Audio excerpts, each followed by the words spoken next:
રણવાળી ચામુંડ માતા છું, ચોટીલા ડુંગરની માતા છું, આટાણે પંચ અને મેમનોને ખમાન મજા કહું.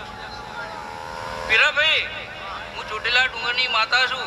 તમે કરેલો અવસર બે હોનાના અક્ષરે લખી લીધો છે. હું ચોટીલા ડુંગરની માતા અંદર આવતો.